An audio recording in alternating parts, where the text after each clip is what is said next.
Hey, Jennifer Freyridge. All right, so good morning and welcome to Professional Development SEO Part 2 featuring Thomas Broadus, one of our chamber friends from Infinity Marketing. My name is Gabrielle Rose. I'm the director of the Long Beach and Pass Christian Chambers of Commerce.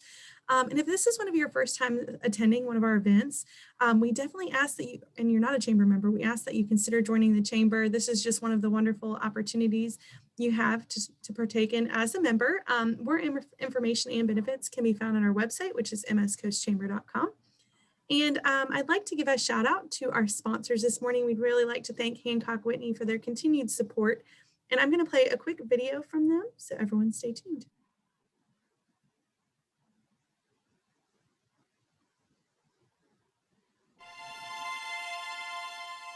To the people stepping up in the face of an unprecedented challenge, we say thank you. Thank you for everything you're doing to serve our communities and keep us safe.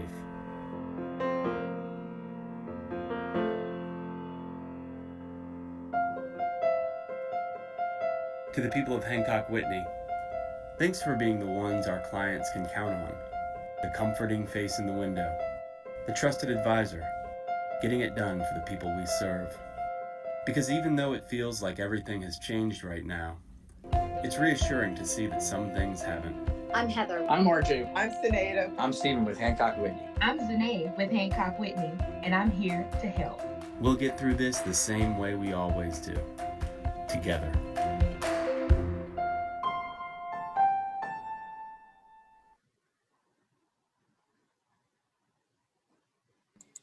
Thank you so much to Hancock Whitney for your support, as I mentioned. And if you're not familiar with the Mississippi Gulf Coast Chamber of Commerce, our mission is to connect, inform, advocate, and develop. As I said, we encourage you to connect with everyone here today and to do that in the future at some of our upcoming events. As I mentioned, the chat box is available for you to interact with those who are here. There's some information about some of our upcoming events. And we also have a question and answer box. So Thomas will be, he would love to answer your questions at the end of this program. We love this to be a really interactive event. So please feel free to ask those questions there and we'll get to those at the end. And like I said, we'd love for you to join us for some of our upcoming events. I saw Maylee put some of those in the chat. But right now we also have our small business grants available. We have our Leadership Gulf Coast applications that are live now. We have our annual meeting coming up, and we also have Taste, Rattle, and Roll, which is happening next week. So we encourage you to participate in those events. All those links are available for you, and you can register for those events on our website. And definitely follow us on social media as well, because you'll see lots of up-to-date information pertaining to those events. So I'd also like to thank our CEO, Ms. Adele Lyons, this morning, and invite her to say a few words. Adele, let's see, can you hear us, Adele? I can. Great. Hey, good morning. Thomas, thank you so much for always staying connected with the Mississippi Gulf Coast Chamber of Commerce. You know, you may be far away in geography, but we know you're always close virtually, and you know, and also in our hearts. You've been very good to the chamber over the years, shared so much of your experience and knowledge with us that we just keep pulling you back in, and you know, maybe one day we'll get you back here permanently. We'll see how that goes. Excited to hear you're coming back over to check out some of the colleges and universities with your son. So that's exciting as well. But this is a really important topic, and our professional development is something that we really are always thrilled to present. It's a complimentary experience for our members and for our non-members. This gives you a little peek into some of the work that the chamber does and is available to you as a member. You know, the SEO is something that changes always, and just a lot to keep up with on a daily basis, on a regular basis. So thank you so much, Thomas, for your time, and let's get to it. Thank you so much, Adele. We appreciate that. As Adele mentioned, professional development provides access to the most innovative and beneficial tools for success. So we want to thank you everyone for joining us this morning, but especially to our friend Thomas. We are so excited to hear from you. And without further ado, I'm going to turn it over to you. All right, thank you everybody for that warm welcome. I am always excited to give back and share with the Coast Chamber. We do want to make this interactive, so as you have questions, be sure you're using some of that comments opportunity and let us know. And the moderators, if I don't see one, just kind of ping me or raise your hand, and I would love to be able to answer that. We're going to talk about a lot in the SEO space. One of the challenges is, and this is perfect timing, or it could be panic timing, because we're going to talk about some big changes that are coming next month that we definitely want to review and get you prepared for. So let's walk through some of the SEO things you need to know about in 2021. As we do that, I do think we need to understand what SEO is, and we're going to hit a couple basics before we deep dive here into the new Google changes that are coming. Lots of definitions and ways that people talk about SEO, but as clear as I can make it is SEO are the things that you do on your website to make sure that you are the answer to somebody's question. How are you going to make sure that your website ranks for what it needs to when somebody is asking a question that's relevant to what you do or the services that you provide or the products that you produce? We do that through three ways. How do we make sure your website is the answer to those questions? At its core, on page, it's going to be your content-driven things. Off page, those things outside of your website that you control can be your social, could be some other content, maybe YouTube or other things that you're producing or putting out there. And then technical SEO, the things that are on the website that while you may be good at writing some content or maybe I can do social, that technical stuff could be wrapped into the core components of your web build, whether using a CMS like WordPress or some of the things that are happening there. And we'll talk about those briefly before we get into some of the big changes. So on page, here's everything that really defines what happens in that space that you can control. Content, the copy and imagery, right? These are the stories that you tell, the PR that you produce, the images that you utilize, are you tagging them properly? The keywords, the things that you're saying. It's not uncommon for me to go through and help a client with an SEO evaluation and their content doesn't match the users because they're thinking of it as maybe too close to what the message is versus how people search for it. So you got to make sure your keywords are set.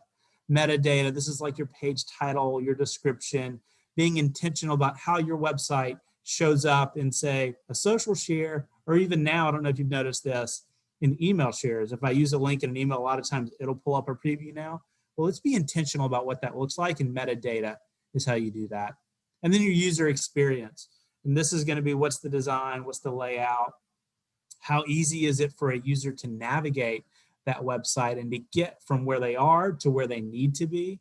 Those are all things that are going to be considered in your SEO evaluation. And you get a score, kind of like a domain authority from Google that says, hey, this website has really great stuff and is really authoritative, or this website doesn't have the best practices in place, so we're going to rank somebody else, even though you may be better served to meet that client's end goal. Off-page SEO. These are the things that are off-page. Site trust, how reliable, right? On-page feeds right into this, so they're all connected. How reliable a search engine views your site. Linking, what links appear on your site, internally and externally. If you do a blog post, I encourage you, it's super easy. If you do any new piece of content on your website, give us other things that relate to that. Related links, hey, learn more, whatever you want to call it, but give me 2 to 3 that can take that user from that story into something else they want to learn about. I'll use Sonia as an example. She's on here, I saw. Lynn Meadows is in the house. So what if at the end of, say, producing a piece of content for Wings, let's add a couple more links at the bottom of it, maybe linking back to previous stories, or maybe there's a YouTube video or something else that gives a little bit more content. But those linkings can definitely build and enhance your SEO score, so you want to do that. Backlinks, what about authoritative links from other locations? If you were a chamber member, why wouldn't you update all of your information for the chamber on their website? Because they give you a backlink. It will actually link back to your website. So those are the things. How can I go to a good authoritative website and get links from them to me? That's a great way to do that. And that is a key indicator of your overall site trust and health for off-page SEO. And then, of course, our social. What are we doing in Facebook and LinkedIn and Twitter and Instagram? How are we utilizing other platforms that may be emerging that you've heard about in Clubhouse or Twitter Spaces or some of these newer tools that are really based on audio content where video content has been so predominant over the last decade? But all of those create links back to you. Those things can be very enhancing to that authority score, and not just spamming stuff out, but unique, organic, really quality content that does well and gets engagements or likes or shares will drive content back to you. And those are going to be important.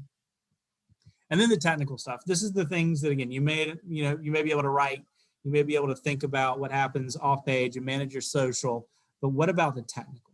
Page speed is going to be key. How quickly your page loads on a desktop and mobile, and we could even flip that language and really say how quickly your page loads on mobile. That's what's going to be core starting in May.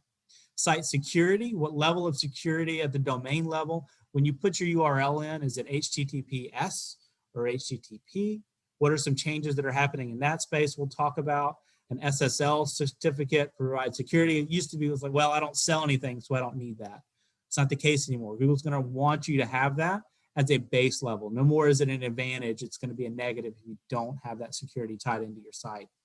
Structured data, and this is what we call schema markup or open graph markup. Again, it's being very intentional with data and code to tell these crawlers, these little tools that go to your website to try to understand what it is. How can I do that as fast and efficiently and as correct and direct as possible?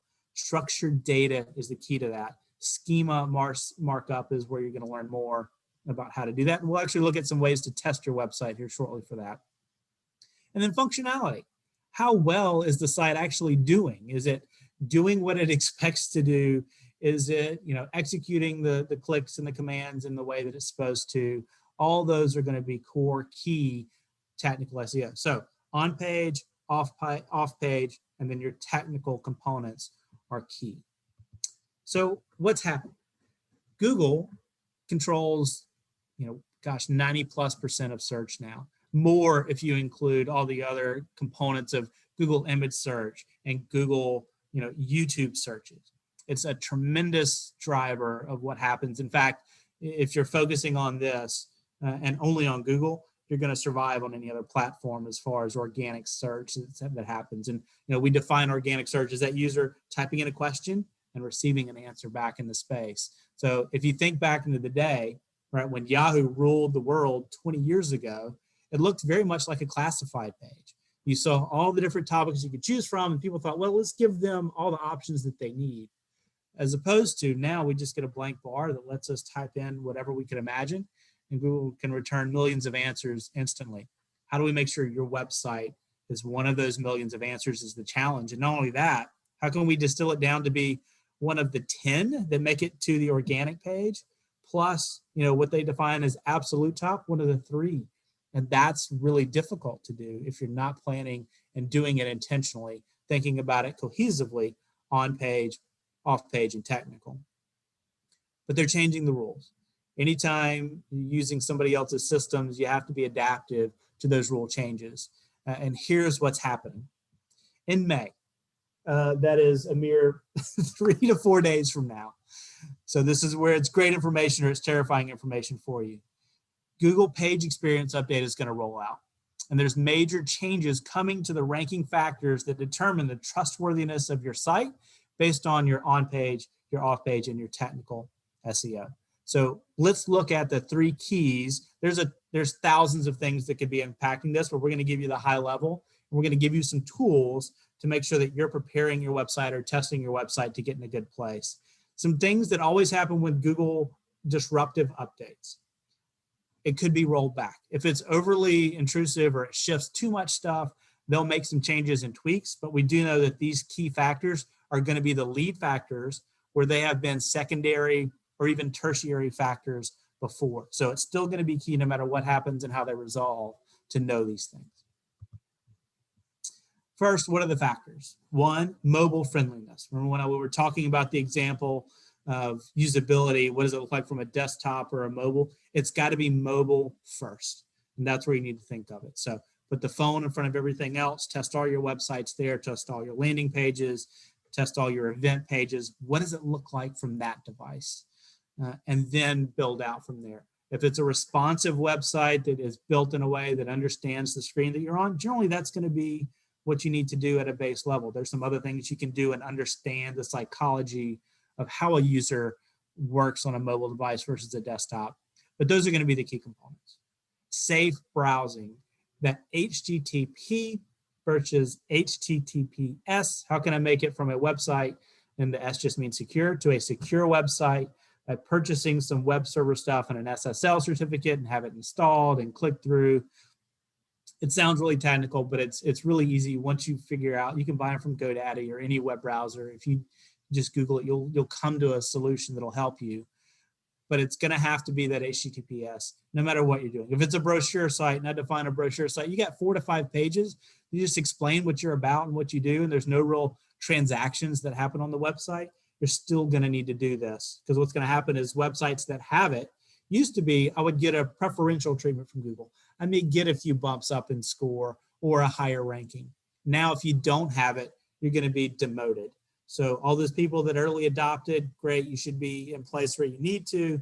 Those folks that didn't are going to be bumped down the list and lose some SEO opportunities. And a very, again, you're thinking about millions of different responses are competing for that space. You want to do everything you can to earn and stay in that space and then grow.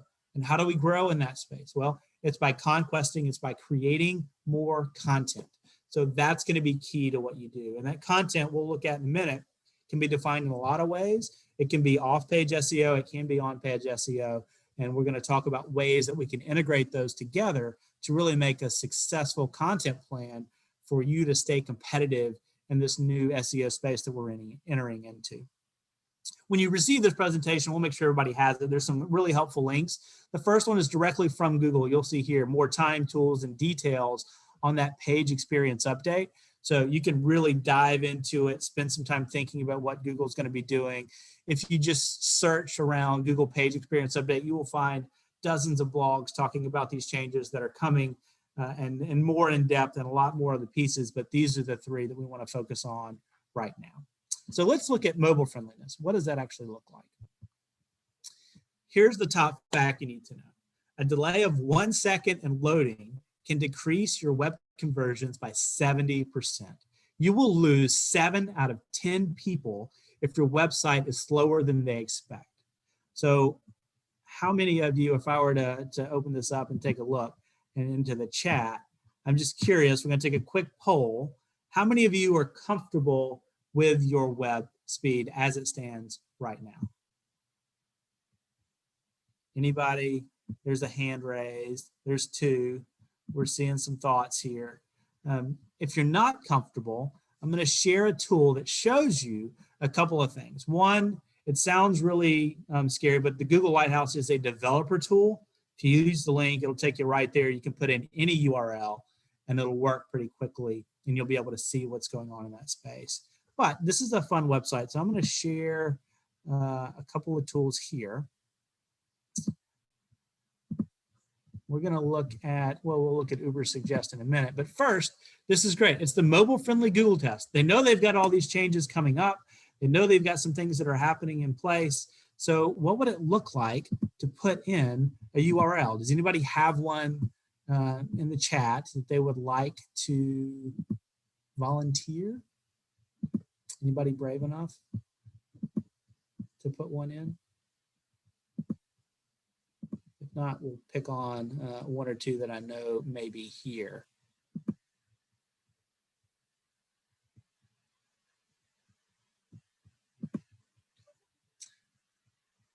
Let's see, do we get anybody there? All right, great. Thank you, Katie. We're going to use this Acadia storage. Here we go.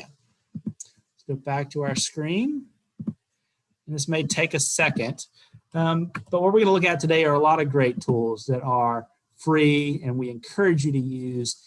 If you're ever working with somebody in SEO, like, oh, there's too many trade secrets here, you need to move on. There's no secret sauce. At Infinity, we really believe in transparency. You can see everything that we're doing. What we're really doing as a cost proposition SEO is saving you time and using our expertise to give you an advantage over your competitors. But anything that we use, a lot of these tools, we also use Semrush as a platform to help us really dive into the content and SEO and competitive analysis and audits. So here we go, pretty quick. Ace Data Storage, page is mobile friendly. You've passed the first test. Now, but check this out. This is great to see because we did get some page load issues. And this is pretty common. I would be surprised if we didn't see this. And if I can click on it, it'll even tell me what happened. Hey, not all page resources could be loaded. This can affect how Google sees and understands your page. Fix availability problems for any resources. And then I can even go through, or if I'm working with an SEO firm, it's like, hey, I just want to give you this to go out and fix.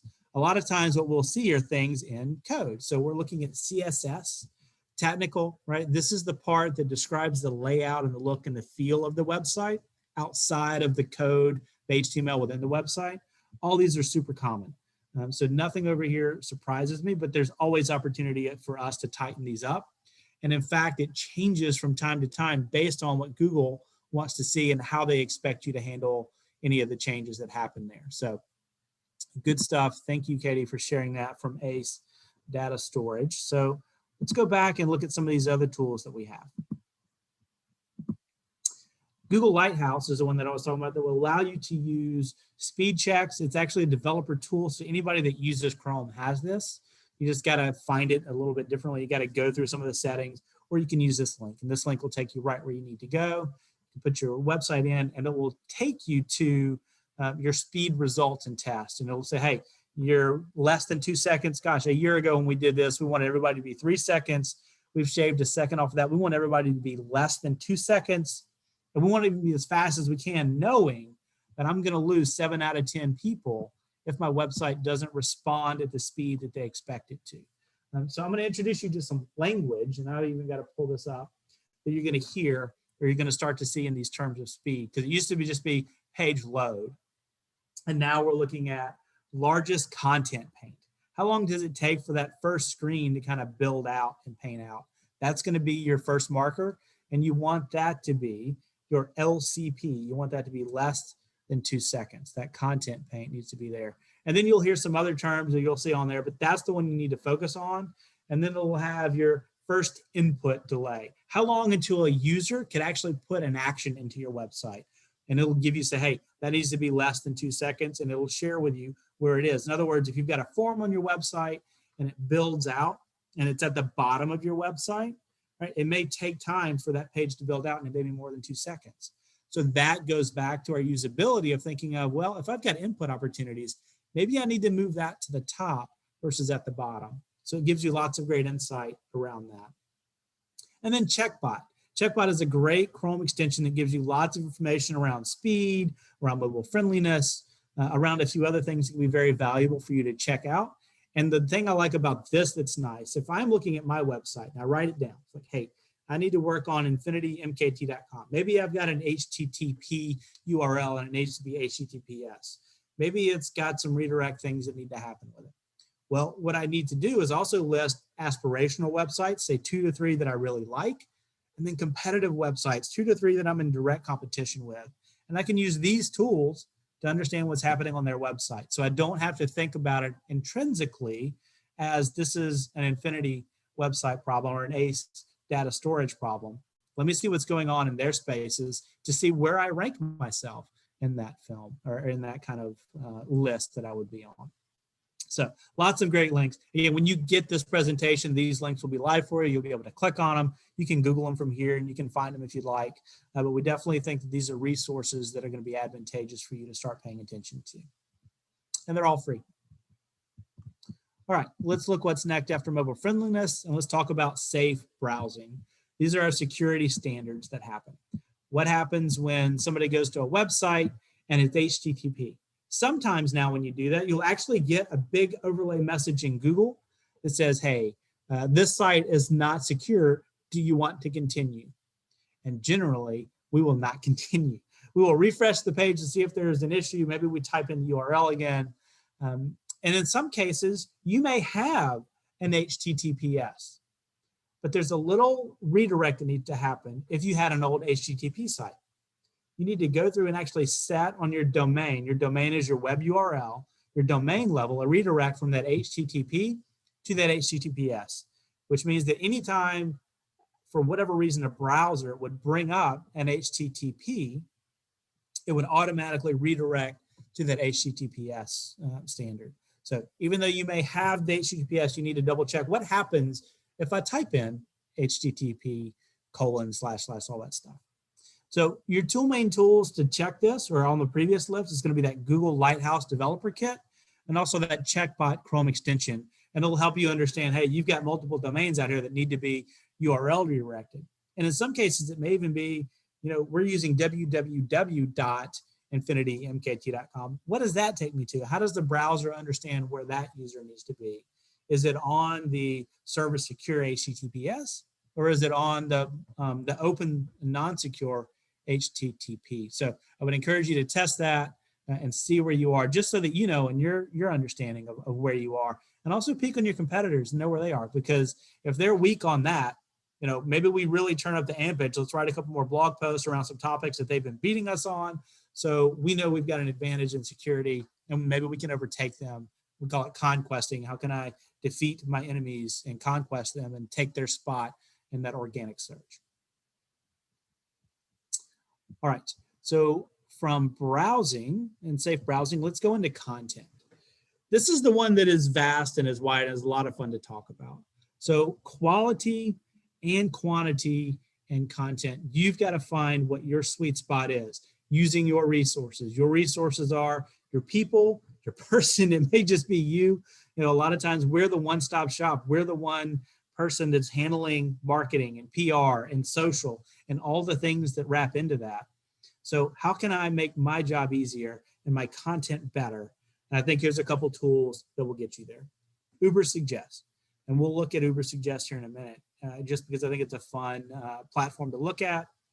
And then also the Spark Content Optimizer plugin. If you've written some stuff and say, Thomas, I'm not great at writing for SEO, or I don't think it's what it needs to be, you can run this free plugin tool and it will give you suggestions on how to make that content better for SEO, asking like, hey, who are you trying to reach? What's your category? What's the topic of this blog? And it will generate some ideas for you and some ways to clean up that content. So these tools are designed to save you time so that you can invest your energy where it needs to be invested into. Not to say that content isn't core, but if you're spending 4 to 6 hours in content, if you could get the same or better results in spending even an hour less, let's go, 3 to 5, would that impact your day-to-day work? And we find that for most of our clients that it does in some way. So let's hop out and let's look at Uber Suggest, because this will be fun to look at, I think.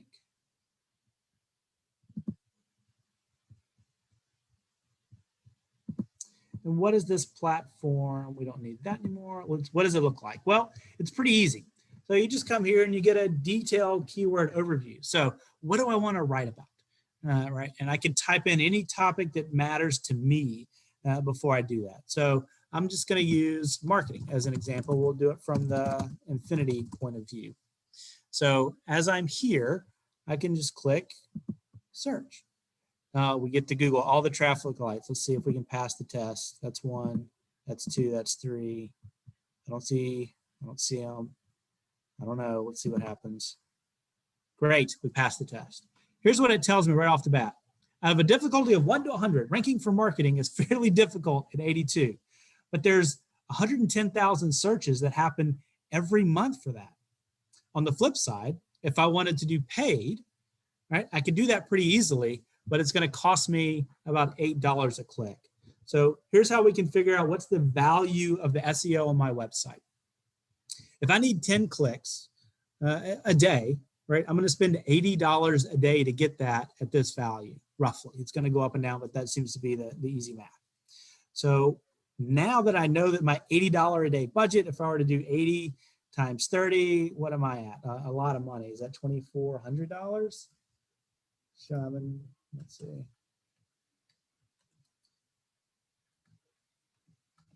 Yep, how about that? $2,400. So that's what it would cost me to get that traffic on the paid. What if I invested even say $200 or $300 a month in my SEO, understanding content, using some advanced tools, escaping out of some of the limitations in the free tools. And this one you can see, I've get 3 searches, right? So I don't get many, but I can pay a little bit and open that up and get more. I can drive lots of traffic. And then we start to look at our metrics. What does it look like to actually look at my organic SEO activities to understand what my return and my investment is going to be on those? Generally paid is faster to market, and I generate those leads. Organic is a little bit slower because it takes time to write, it takes time to mature, but in the long term, you're probably going to drive more traffic organically than you are through your paid investment. But let's continue down this kind of and see what it looks like. So I can see what the search trends are from November to now. You can even say I can start a 7-day free trial. And then here's some other topics. Hey, marketing was pretty broad, but what if I did marketing on social media? Well, my searches get down a little bit, but look, my difficulty also drops some. Now here's the 60 marketing strategy. My searches drop, but that's still 27,000 searches a month. My cost per click, you can see it's $5. So that also comes down. But maybe I've got a better shot at being specific at what I want to work at versus something very broad like marketing. So this is a great tool to help you do that. You can do a couple searches a day and then figure out and really invest in your strategy from there. And it's got a lot of other things that are in your keyword list, content ideas, competitive salaries and whatnots. Lots of core and good information that you can dive into and think about from the point of view of how do I write and what do I write?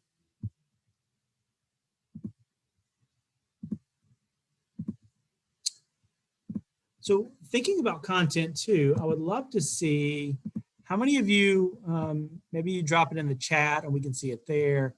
How many of you are doing more than just blogs? Are you doing anything in the video space? Are you doing anything in podcasting? Like, is anybody creating some content? LaShonda, I love it. I see LaShonda stuff in my feed all the time, brings a smile to my face. Right? She's really smart in taking advantage of all these tools that are out there, from Facebook live events. She's using YouTube. She's using Facebook video. She's really at its core taking advantage of all these free tools to create content. Now, if you were to ask LaShonda, and maybe you can share a little bit here with us, that content takes time to produce. And not only after I get it done, what do I do with it? Right? How do I sharpen it up? After I've done a live video section, how do I get more life out of it? How am I cutting it up into segments that I can use maybe on Twitter or other platforms? That's really a robust content strategy. The tools that are out there are great and they're free. YouTube is first. Facebook is second for Facebook video. But there's some podcasting tools out there called Anchor and others that allow you to create audio content right off the bat. Yeah, she responded, editing and reposting comes with the territory. Absolutely. And I will tell you this, until you have seen a decline in your reach, you're not posting enough. So there's not enough video. There's not enough segmenting out there, because your audience at 8 a.m., at 11 a.m., at 1 a.m., at 2 a.m., right? 2 a.m. is not the same as the audience that's going to be at 8 p.m., 11 p.m., 10:30, or 11:30 for a webinar. They're very different, and I'm always going to be aggressive, but that quality still has to be there. You can't just churn out stuff saying, hey, my numbers are going to win. It's got to be cohesive to everything else that you're doing. It's got to tell your story, and it's got to feel natural and organic. It can't just be keyword stuffed in a lot of different ways. You have to be core to who you are and what you do and to tell that story. So a newer tool that's in the market is this idea of live audience podcasting, and that's Clubhouse.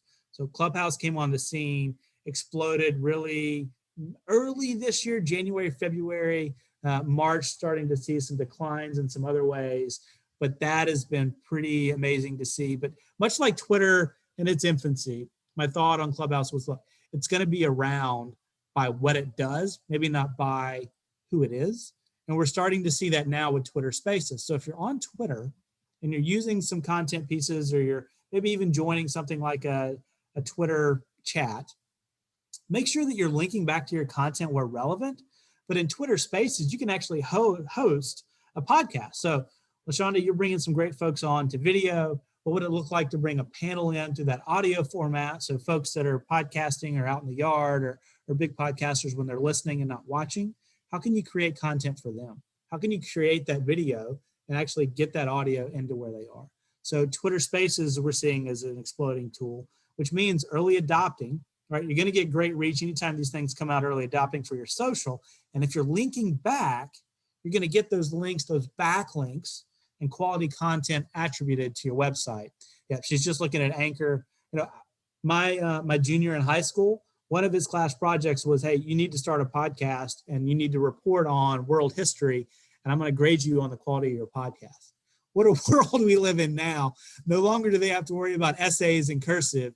They have to worry about editing and audio and what happens if somebody says the wrong thing and how do we deal with that? And I don't want to say fake news. I want to say infactual data in that platform. That's what they're training our children for today. But using these tools is new ways and simple ways to drive content back to you, but they are time inclusive ways. So easier does not always mean that I'm going to save time. Sometimes it just means you got to invest and learn the platform as you get going. So those are the core updates that are happening with Google. I would love to hear from these folks, like, where are you on your website? How sophisticated do you feel you are in that SEO space? Do you think that you're going to be prepared? If you were to run some of these tests on your website today, what would you feel? What would you be nervous about in seeing how it happens? We'll open it up also for questions. Yeah, y'all feel free to start interacting in that chat box. We'll take questions. Like I said, Thomas has said that he would answer any of y'all's questions. So please participate in this part. And here's his contact information. Yeah, absolutely. So connect with me on LinkedIn, Twitter, Facebook, all those places, and then certainly email right away. All right, somebody asked, what is a Google penalty? That's a great question. And if I find it, I'll email it to you. I always have to find it. There is a 300 some odd page document that Google uses for real people that judge your website. I know it sounds crazy, but outside of the algorithm, they actually have people that are paid. All they do every day is review a website, and they have this quiz thing that shows up on their screen. And there's over 300 pages of things that could show up on that screen that they rate your website on. And a Google penalty means that as opposed to being even with Google, you have deductions. So say to rank, I need to have a score of 50. And this is just making stuff up. I need to have a rank of 50, right? It's a lot like gymnastics. You start, I think, now at a 10 and everything comes down. You don't score points. You have deductions from points. You will have deductions for not being secure, for having too little content, for non-related content, right? All these different things that you want, for bad user experience, for things as simple as colors that don't match. Because for ADA compliance, I need to be able to see the contrast between the colors on your website to use it. Those are penalties. So you will start at a lower level than a competitor that is using all those best practices to create a very robust website to start with. So those are the things we want to try to avoid. The challenge is coming May. I don't remember, is May a 30 or a 31 day month? 30. 31. Right? You got 4 days to be prepared for the seismic shift. And by the way, Google doesn't say what day in May. So it's coming, it's looming. We think if you run through some of these tests, you're going to be fine. Some websites, we're going to see some big shifts, some seismic shifts, but maybe not. We'll see. That's really interesting. Very interesting. Will blogging help your SEO? I would say absolutely, because it's going to create the content piece. Now, if I'm a website about marketing, when I came to Infinity, the largest traffic driver for organic traffic to our website was the 10 most haunted places in Greenville, South Carolina. It was great. It was an Instagram kind of lead off post. We're getting a ton of traffic from Instagram. It came into this blog, drove 1,000 visitors a month. It did absolutely nothing for us from a marketing perspective, other than people saw it, high bounce rate, all those things. So blogging will help your SEO, but it needs to be on point and related to what you're doing. Your cadence is on you. What can you churn out? Can you churn out 2 blogs a month? That will be an improvement. And what you'll start to do over 90 days is say, what traffic value do I get from each of my blog posts? And I can start to assign an ROI. If it takes me 4 hours to create a blog, that's outline, write, upload, add all the visuals. Maybe I'm going to do some video segments for it, and then I'm going to chop that up. So real advantageous, real go-getter. I'm going to do it in 4 hours. Well, if that blog is returning 40 visitors, it's probably not worth your time. But if it's returning 400 and you're generating 2 leads per blog, is 4 hours a worthwhile investment? Probably. But you'll have to figure out that based on your internals and what your numbers would be to make that a success for you. But it will absolutely help your SEO. And it may be the biggest thing that you can do outside of your fundamental technical stuff and starting off on the foundation right to help your SEO. Great, thank All you. right. You're going to go for the next one? Yeah, we hear that the search engine algorithm changes frequently. Is it true as much as 50 to 600 times a year? Katie Weldon asked this question. Yes, I'm actually going to jump out of screen share because I want to show you another tool based on this question. So give me a sec here to pull something up.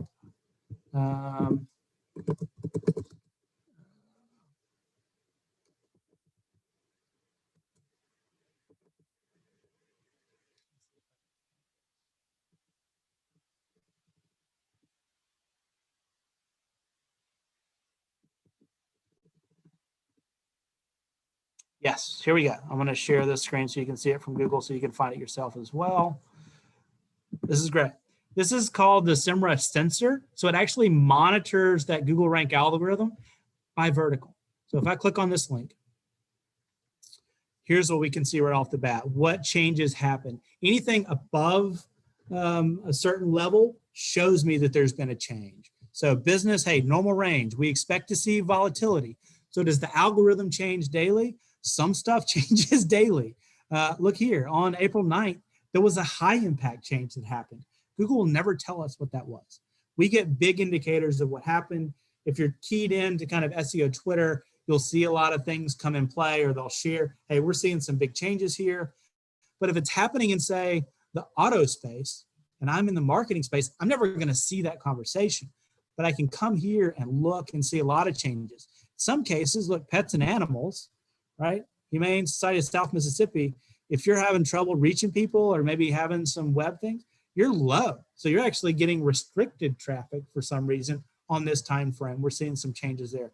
Real estate people, as hot as the market is, right? I'm seeing low volatility over the day. So we're not seeing a lot of action, a lot of things in the Google space that would bring some traffic, which is okay. If I'm down here in sports, right? Hey, Sportsplex, you're trying to find some new T-ball tournaments or some softballs to come in. There's a lot of volatility in your space over how people are, Google's trying to figure out what to do with you in the search space. And you can do more, you can learn a lot, you can dive into it. I can see a lot of things. Again, a free tool, highly recommend looking at it, the Semrush Sensor. So that's a great question just to show there's always day-to-day volatility, but we know in May we're probably going to see a few bigger days than normal. Thomas, that brought up, I may sound silly asking this question, but what is SEO Twitter? So it's well, anybody on TikTok, right? You have TikTok towns when you get sucked into a wild TikTok. Ashamed I am not on it. So Twitter is the same thing. It's like, who are you following? Who are you engaging with or creating lists with? So if you follow SEO, you probably have a group of folks that you follow specific to SEO. Maybe you put them in a list. So that would define it as, my SEO Twitter, all these people that I trust and follow. What are they saying about things that we're seeing? Because we probably have some commonalities no matter where we are in the world or in the vertical space. We're seeing some of those same things. So it's a great way to put your ear to the ground and figure out what's happening before Google reports on it or before you see a lot of blogging. Or if I'm being advantageous, we can do that and then create content so that we're early adopters in the content space. And then those things help so we can get out first. Okay, but great. Thank you. Yeah, we call them TikTok towns when you get sucked into the same thing over and over again. Yeah. It's the same thing on Twitter. Makes sense. Yeah. I gotcha. Right. It looks like the last question is about social media, increasing your website's rank. Yes, it can if you're driving back. So I want you to think about social in a couple different ways. It's not just the content that you produce. What does the about section of your social media profile look like for you? Are you utilizing it in a way that can say, hey, I'm updating all my hours, especially when they're changing. I'm updating my website. I'm updating my about information to match some of the things that I have on my website. I'm also updating my URL, my phone number. If that changes, I need that to be found. Right? And we're not just thinking social here. We're thinking Google My Business, those profiles, Bing business profiles. People still use them. A lot of times they don't realize that Google will default, or your computer that you buy is new is going to default to a certain browser. So update all that information as best you can to drive quality leads back into where you are. So social can be important that way, as well as the links that are going to be in social. Now, there's two types of links that drive traffic to your website. It's no follow and follow. A no follow means, it used to mean, that while it would drive direct traffic to me, it would not give me any SEO score or any SEO advantage. These are websites like Wikipedia, Facebook, Twitter, LinkedIn, really robust websites where we want to share links that obviously could drive traffic, and referral traffic does increase your SEO score, but not as well as it would if, say, Thomas was writing a blog, it was well trafficked, and I linked to the Coast Chamber about this event, they would get some follow traffic, and that would enhance their SEO. It falls under the off-page SEO category. So those are key. What Google did change this year was a no follow is no longer a no indicator. It is somewhat of an indicator. They don't give us the score. They don't give us the secret sauce. But they do tell us that a no follow link does impact your overall SEO score, which means that those SEO links from social are more valuable than ever. So not only do you get a positive impact because of the traffic, you do get a positive impact because of those no follows. And you can control that depending on the amount of content that you put out. So you'll see more traffic that way in some different ways. Great. And then I think LaShondra kind of had, I mean, you touched on this, but just again, how relevant is that SEO in those posts? Yeah, I mean, it's super relevant. So the first thing that I'm going to tell you, if we're going to develop a content strategy or you want to grow your SEO, is give me a good core piece of content. Give me a blog that you're going to write. I'm going to chop that thing up probably 4 or 5 different ways to utilize in social posts. I'm going to use it on Instagram. I'm going to use Instagram stories. I'm going to use Facebook. Probably not using Facebook stories. I'm going to use LinkedIn. That's where I'm going to go with my immediate resources. Now, if you've got a great visual, you got to be on Pinterest, because Pinterest with those visuals can really blow up your SEO in a lot of different ways. Image search, Pinterest dominates to the point that it's almost spam. You can't find anything. And then when you click on the image, it takes you to a Pinterest page and you see all the person's pins and everything else. So those social links become core to what you're going to do based on the content. If I'm just going to scattershot and create a bunch of different content without having a unique concept or something that ties it all together, it's going to work, but it may not be as cohesive as it could be to save you time and to get you to where you need to be. So those are the components that you need to look at. Right now with clients, when we talk about content, we first look at do you have any resources? Do you have any video? It's like, no, but I got an expert. Like, could you ask that expert to write 2,000 words down on a piece of paper? And they're like, no. It's like, well, could you ask that expert to sit down with me for 15 minutes and to do a webinar? And then suddenly I've got all of his expertise in 5,000 words in 15 minutes that I can chop up into a lot of different pieces and utilize in blogs. We're going to do all the work for you. We're going to transcribe it. The software is going to transcribe it. We're going to create a content calendar around just that piece of content, so I know every time it's going to show up. And again, I'm not going to say we've got too much until I'm looking at my results. It's like, oh, we peaked. After that 8th piece of content, we started to see that reach decline. So maybe we're figuring out a little bit of the algorithm there and say, all right, at a core, we need to be 8. That number is not 8. It's probably close to 30 or 40 or 50. We haven't found it. The ceiling is still out there. So create until you see a decline. I think that's what's going to be key for you. And then look at the emerging stuff. TikTok is fun. Does it fit? If I'm in higher ed, if I'm in admissions, I've got to have somebody on staff that understands TikTok so I can reach out to clients. One of our clients, University of Florida, we specifically run all the digital media for University of Florida online and some of the other work in PR for them through digital media. They have a TikTok and we don't do anything with it, but we follow it. We like to see the tone. What are they doing in the space, especially for students that are reaching out. Snapchat, how can I utilize that and create opportunities on Snapchat to communicate with people where they are on their networks? So we love Facebook, we love Instagram. I'm never tied into one if I don't see results. We're moving on to the next, and I'm not afraid to let that one die if my audience is not there. But if I've got a core blog content, they're always going to find us through the web and use that as an opportunity. So that's, I think, great response. Yeah, I think that really wraps everything up. And I think, Thomas, you did a wonderful job. We appreciate your knowledge and expertise. And I really appreciate everyone tuning in today. Like I said, we're excited to have Thomas come back and visit us on the Gulf Coast soon. Yeah, I'll be down in July. So looking forward Yay. to seeing some friends. And before we finish, I just want to say, thank you to the Chamber for hosting this event, for bringing me in. I'm always available if you ever need me. Just turn on the bat signal and I'll be there. And also, We'll thank do you to it. our, Don't tempt us. yeah, absolutely. So thank you to the sponsors. Hancock Whitney, we couldn't do these things at the Chamber without your support, especially in these unprecedented times. So thanks for that. And I do want to plug, I know that it's been a challenge in 2020, but as a Leadership Gulf Coast alumni, I do want to encourage you, and hopefully, Gabrielle, you'll give us some information, or some Absolutely. others maybe put it in the chat. Applications are open. I saw it on Facebook. I was very excited to see the program rolling in. I thoroughly encourage you to invest your time or an employee's time into this program. They're going to create relationships, and they're going to learn a lot about the Gulf Coast in ways that maybe they had not seen before. So I encourage you to do that and get involved with those applications that come up. And I think for us alumni, there's actually our breakfast is back on the menu. Looks like things are happening in some events, and I think you're going to talk to us about a couple of them. But you need to stay connected, and what better place to do that than leadership, to really understand what happens when you connect, inform, advocate, and develop. So thank you, team, for letting me have some time today and sharing with the folks online.